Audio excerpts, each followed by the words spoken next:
Hi and welcome to my next video, and have a look at this. It's Cubase 9. Cubase 9.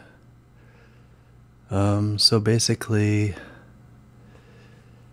I started off, Cubase 9 is a very professional program, and if you're just starting off producing your own music, I recommend a program called Traction, Mackie Traction, which you can get for, I believe, the basic Traction about $50, as opposed to Cubase 9 Pro, which I think is around $500 US.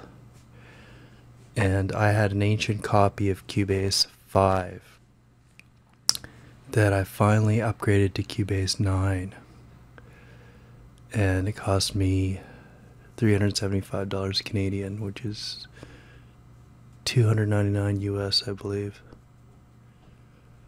So anyways, if you're coming from Cubase 5 and you're saying to yourself, well, should I finally get the new Cubase, which just came out in December. So here we are, May 7th.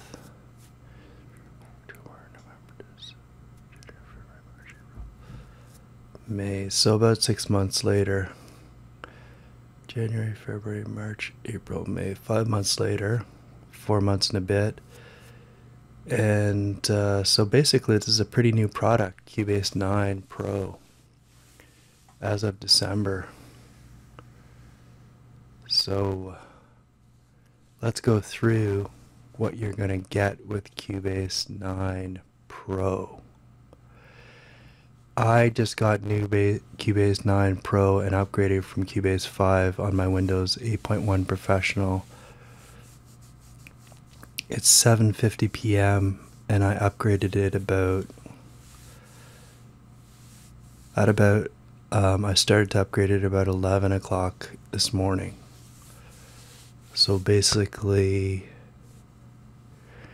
no, I'll say about 12 o'clock. So basically, here's the idea, is that I basically had everything working from Cubase 5, and this is gonna, a lot of people are gonna be interested in this, and that is I went from using Cubase 5 and all my VSTs and effects and instruments in Cubase 5 to setting everything up in Cubase 9 within a couple of hours.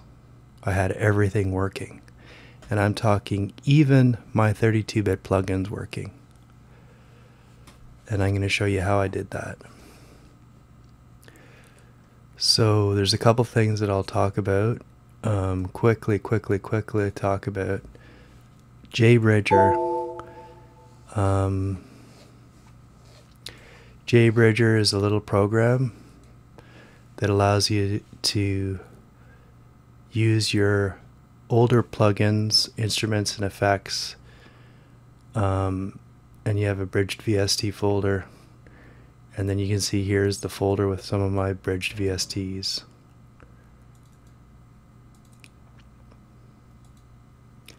I got Sonitis in here somewhere. Here's my Sonitis plugins, which were the last ones that I had troubles with.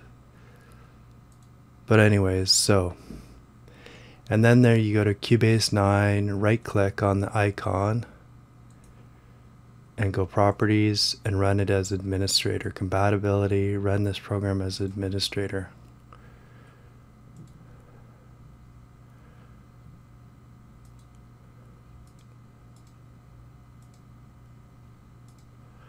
And I don't know why, but I keep having to reset that because it takes the administrator off, but I'll figure that out later. Okay, so basically, here's my Cubase 9, and I mean, a Cubase 9 is flawless. It's flawless, and it's intuitive, and it's such a great upgrade from Cubase 5 that, you know, if you're really thinking about doing it, I'm going to give you the pros and cons. First of all, it's very snappy, so it's a nice everything is pretty snappy. And like for a guy that's just been using it for a couple hours, I'm sure, and I've noticed a lot. In a couple hours using it, I've noticed a lot. First of all, we'll go to, because this is what people are going to do when they first get it, is there's called the plugin manager. Plugin manager is where you want to set everything up. Now right away when you're installing Cubase 9, it's going to find, I guess, probably half of your VSTs. And then this is the window you're going to see when you first open it. And then you're going to say, well, hey, how can I add folders? And how can I search for VSTs? So that's not readily apparent. You have to click on this little gear icon. And then you get this. And that's how you add folders. So you have to find, there's my bridged VST folder on my desktop. So you have to find the rest of your folder, your VSTs. And this is Cubase 9, and there is I think a 9.0.2 update. So it has a blacklist, VST instruments, and so anyways, I was able to get everything working. Guru. I got Guru, which isn't, they don't even make it anymore. It's F Expansion Guru. It's a really old VST, maybe 5 years ago, and F Expansion doesn't make it anymore. But I got that to work. So anyways, if all you people are worried about your 32-bit plugins and getting them to work in Cubase 9 Pro, it's not a problem. You basically use JBridger and you're good to go. And I think JBridger is, $30 or something like that. Highly worth it to get everything working. Okay, so basically I checked everything. The MIDI in and out is really no glitches at all. The MIDI in and out of everything is amazing. You can route MIDI to anything. And there's a couple of things I'm going to go into that's going to, people are going to be really interested in. I don't know if this was working before, but this is a really nice thing to have. And that is, you go to your MIDI track and you add in the microtuner. And from the MIDI track, you draw a MIDI pattern or whatever and have the microtuner working into the MIDI track on the MIDI track. And then you can route that into the output of the MIDI track into any other instrument. Here I've got retro log. And then I can open this up and I can turn it to play. And we can go back to the MIDI track, open the microtuner, and you can see.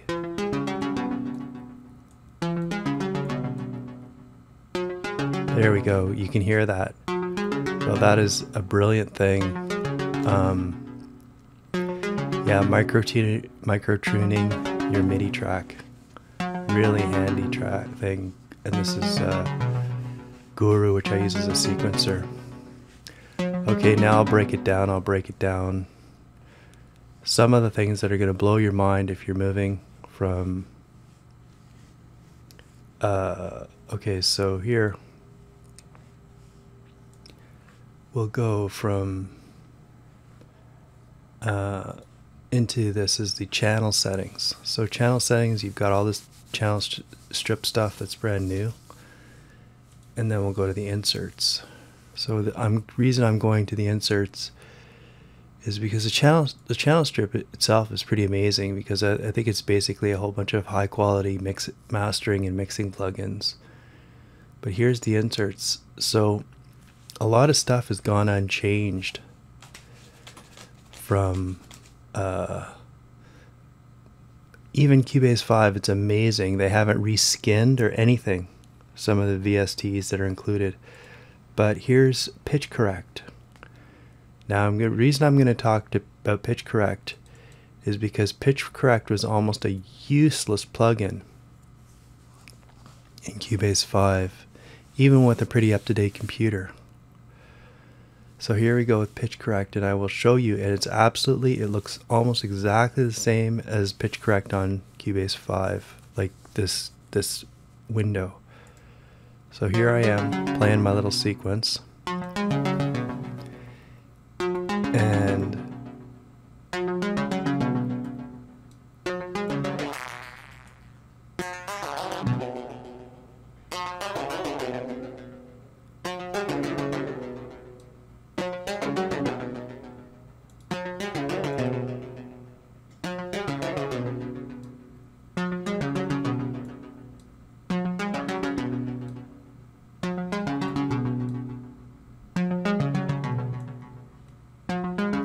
it's almost perfect.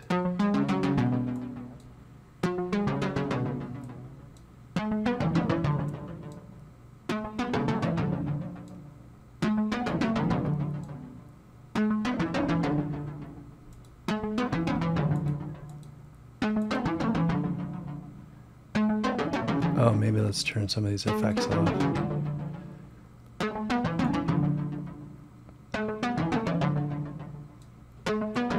Anyways, the quality is a lot better.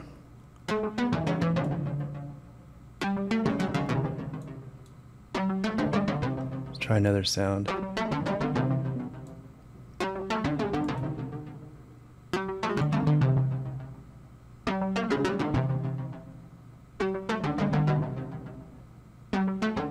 Seems to be some echoing going on.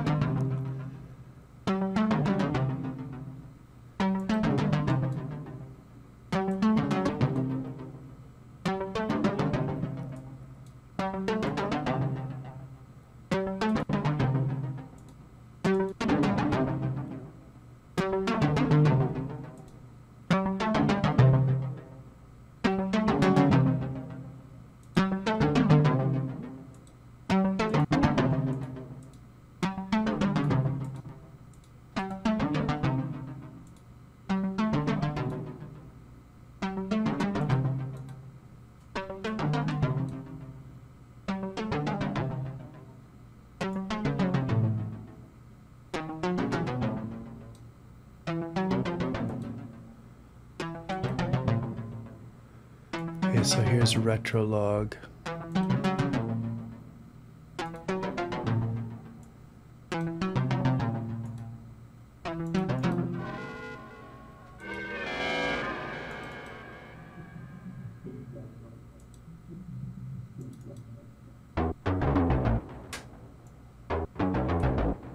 Yeah, you can see.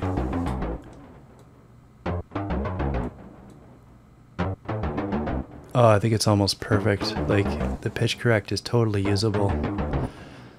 So anyways, let's not go, I'm not going to stay too long on that.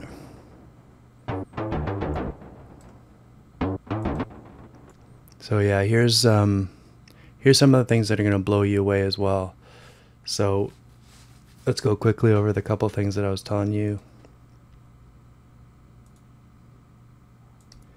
MIDI inserts. Micro tuner, you can use that to control this and that. So useful. Now let's go through the VSTs. So I already talked about your plugins and how you can manage the 32-bit plugins in Windows 9 Pro. MIDI modifiers, I'll quickly go through the MIDI inserts. Basically, everything is pretty much the same. No changes there that I can see. So it's pretty much the same. Look at that, Step Designer doesn't look anything different from Cubase 5. Okay, so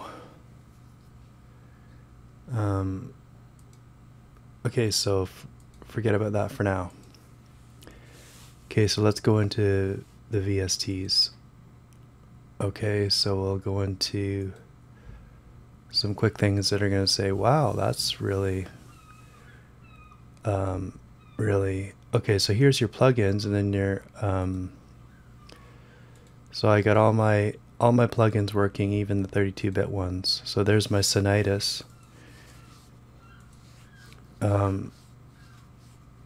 See, JBridge is not running it as administrator. So that's what I was telling you. Okay, so there. I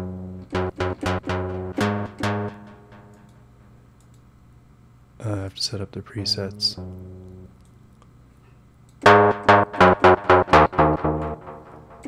So there's my old Sonitis FX equalizer. So that's just showing you it's running under JBridge, and I'm not running under administrator, so I'm still getting a few issues. But when you run it as an administrator, it works pretty good. So those are all my bridges. So anyways, just to let you know, all of the my old FX are running. Okay, so what have we got? We got the VST bass amp and the VST amp rack. Those are two. Quad fuzz is new. For people who've never used Cubase 9, I think that Quad Fuzz 2 is new. This Quad Fuzz 2. The VST amp rack, the VST bass rack is new. Maximizer's new. That wasn't in Cubase 5, I believe. There's a lot in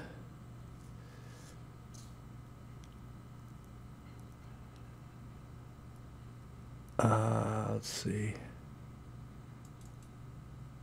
That one's new. You can see the different ones that are new. They look different. There's a lot of new EQs, like the frequency and the curve EQ are very new and very professional. So this Vox and Go curve EQ.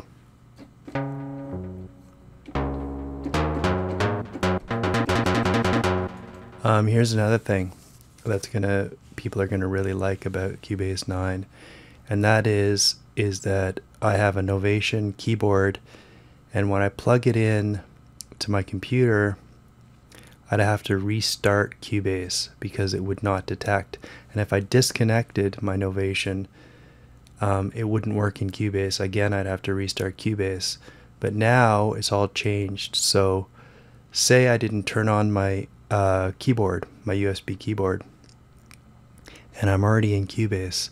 Well, I turn on my keyboard and Cubase automatically detects my remote SL, and I don't have to restart Cubase. That's a really cool thing, and a lot of people are gonna just breathe a sigh of relief when they find that out, because it's such a waste of time every time you know something happens and your keyboard's turned off or something, or you lose the connection, and then you have to completely restart your Cubase.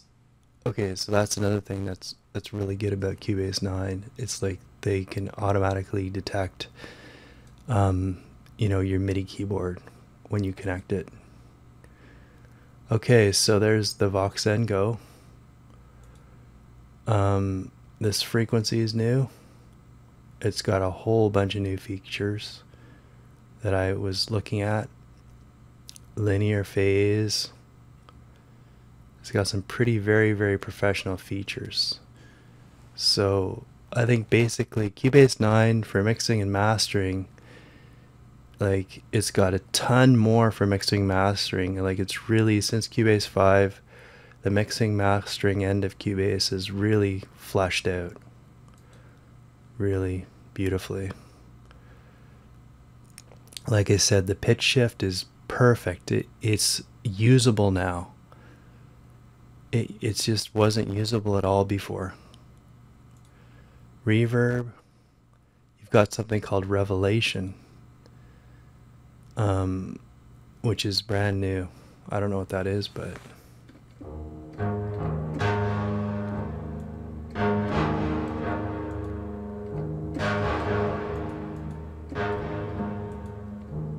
so that's a new reverb. It's called Revelation.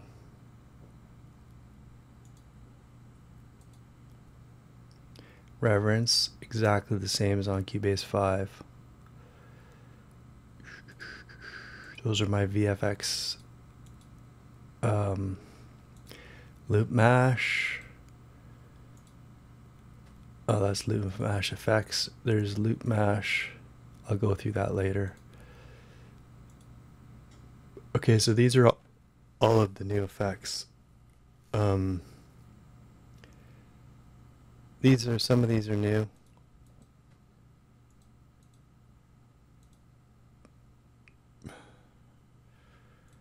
So yeah, I've basically gone through. I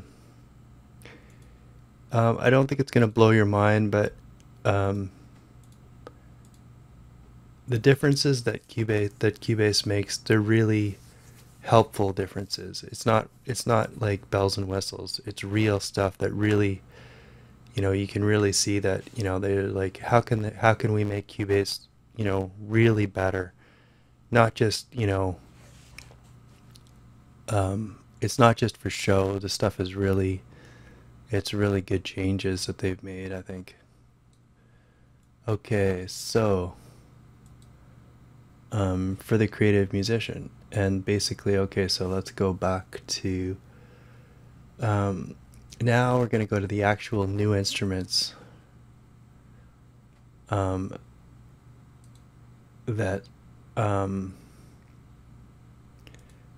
that you get bundled. So Retrolog, that looks new. So Retrolog, it looks like it's kind of so it looks like there's 3 pages of presets here. I guess it's kind of vintage since it's retro. Maybe you're supposed to get like a vintage feel to it or something. That took a while to load.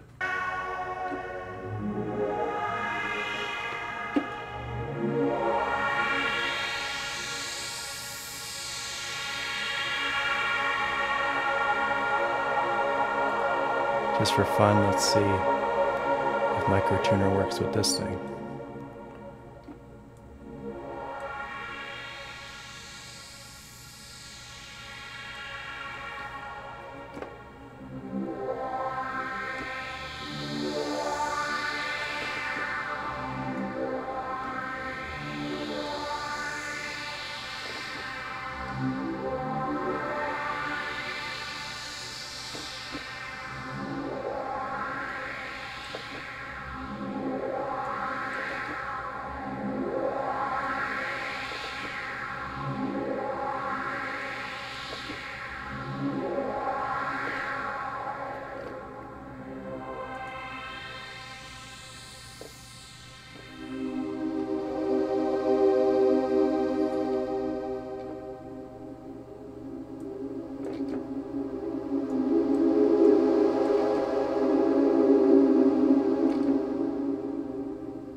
I don't know if the microtuner works with these VSTs, but it's not to worry because you basically just route everything through the a MIDI channel.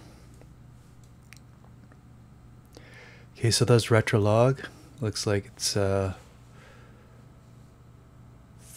oscillators, sub-oscillator, ring, noise. So these are all those sound generators. And then you can do everything with the sound generator. You can choose a different wave, sine, square, waves, matrix, filter section, amplifier section, low frequency oscillators and envelopes, FX section. Oh, and here you can have like a step sequencer. You can lock the step sequencer.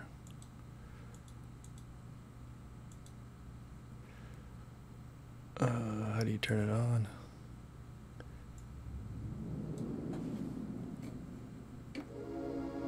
Oh, you gotta turn the on button maybe. There we go. Nice. So Retrolog is seems like it's a vintage synthesizer with a step sequencer in it and effects. Retrolog 2. So that's one of the included in 9 Pro. Let's quickly go through the other ones that you're going to get.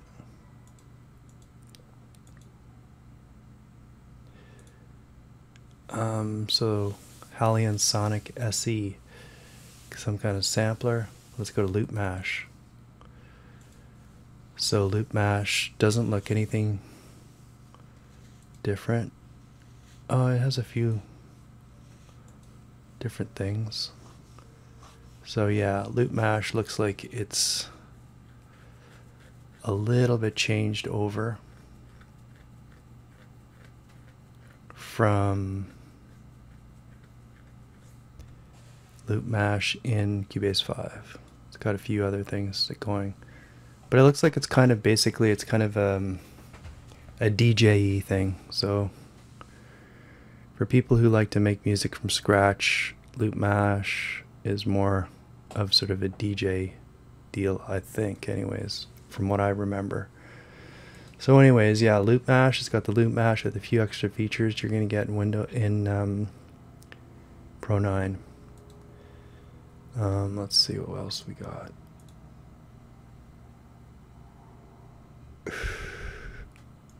That's my Analog Lab 2, it has nothing to do with it. Okay, so Pad Shop is pretty new. I've never seen Pad Shop. I don't think I've seen Pad Shop before.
Oh, layer A and layer B.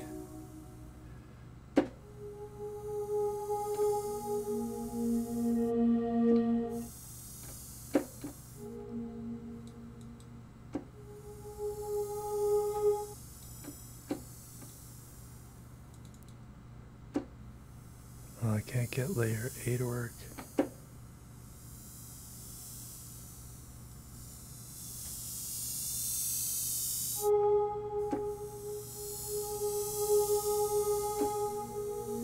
So it looks like it's Pad Shop Pro is what it is. Whatever that is, making pads, I guess.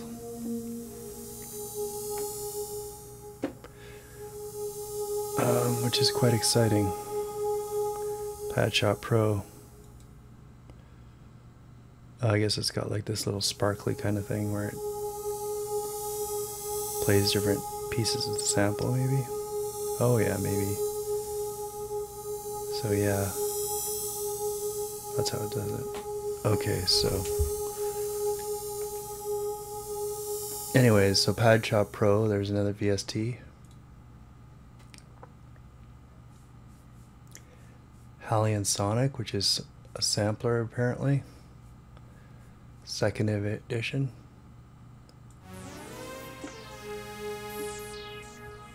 I guess it's like a romper maybe.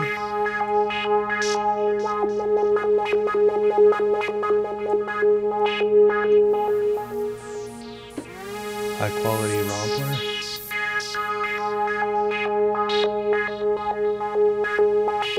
Which maybe you have to pay to get more samples, I don't know. Halion Sonic 2. See how many presets you get with Halion Sonic 2.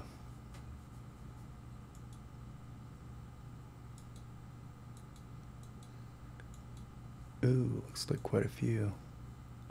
2, 3, 4, 5, 6, 7, 8, 9, 10, 12, 20, 30, 40, 80. Oh, wow. That looks like around 4 times 32.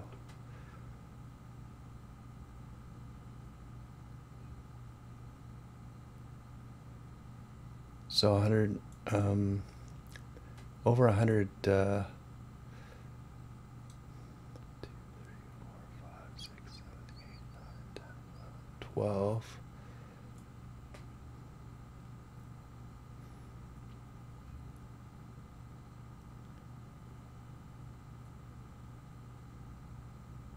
Oh, it looks like around 50.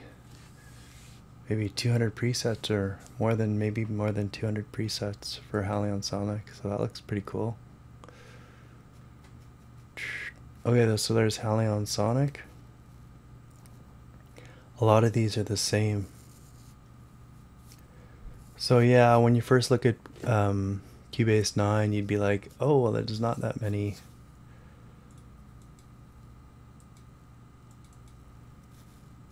Not that many new. You got this Groove Agent.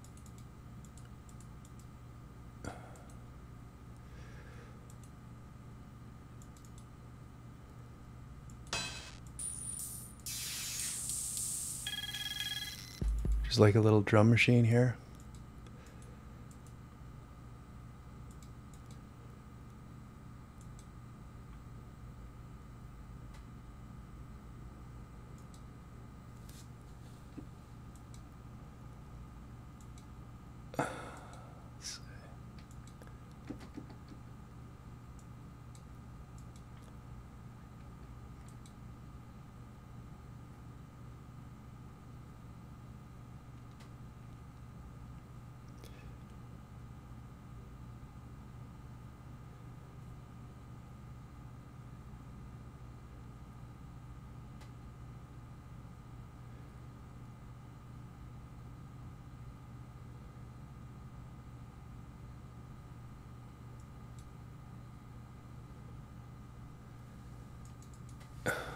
Okay, so yeah, so here we go.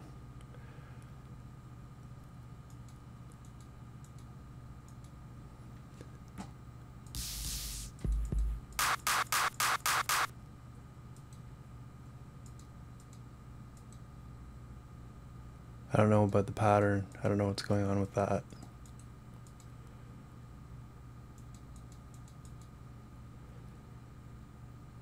So apparently, pattern library.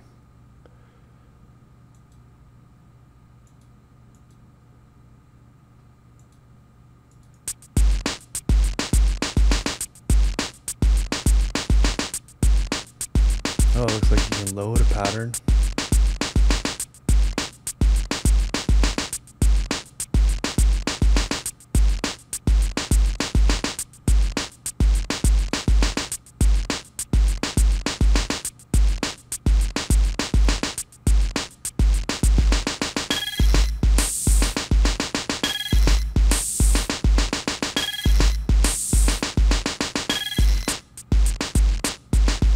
I don't know where you can edit the patterns though, or if you can edit the patterns.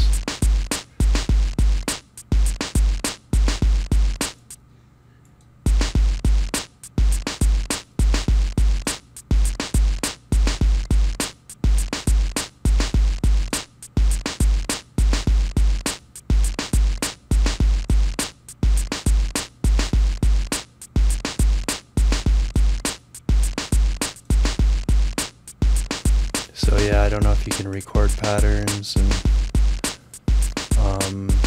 stuff like that. I don't see a record button. Okay, so anyways, Groove Agent 4. Looks like it's a pattern player, drum machine type deal. Yeah, and then the windows all look nice and very polished. That's the big improvement over Cubase 5. It looks very polished and integrated. You've got everything without that many floating windows and stuff like that. And then there's this sampler thing. You can drag and drop samples here.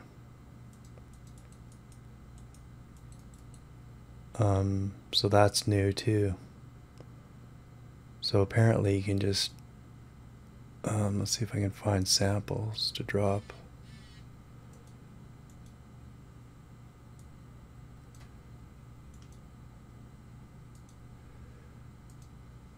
I'm going to find a sample to drop in.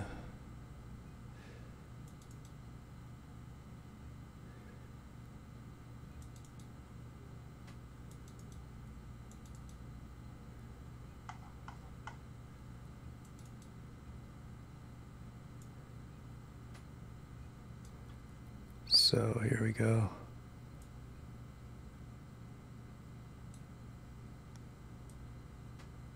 Oh, maybe you can't do it.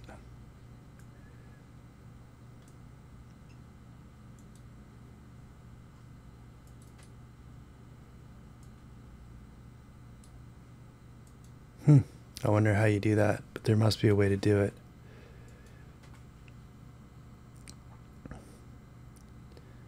Inspector.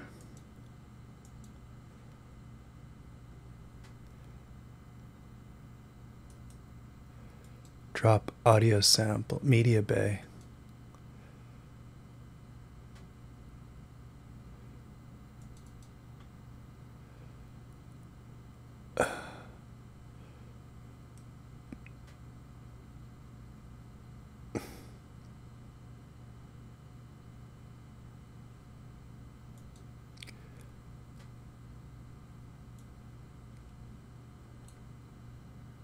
There.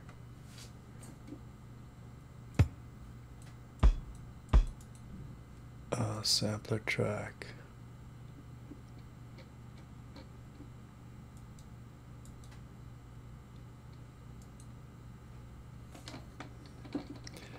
So yeah, there's a sampler track. I don't know how you can control it with the MIDI keyboard. To figure that out too.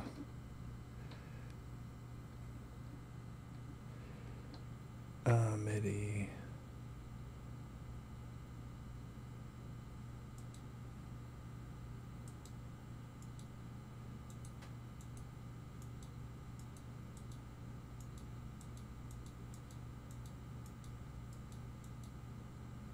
Oh, here we go. Maybe this is it.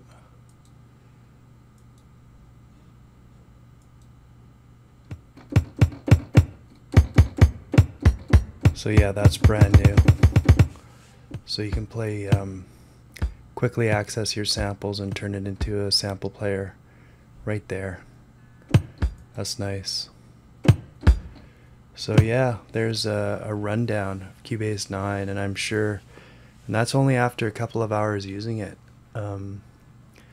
So yeah, if you're gonna make the giant plunge to Cubase 9 from something like Cubase 5 to Cubase 9 Pro, I think this might be the time to do it. Thanks, I hope you enjoyed this video.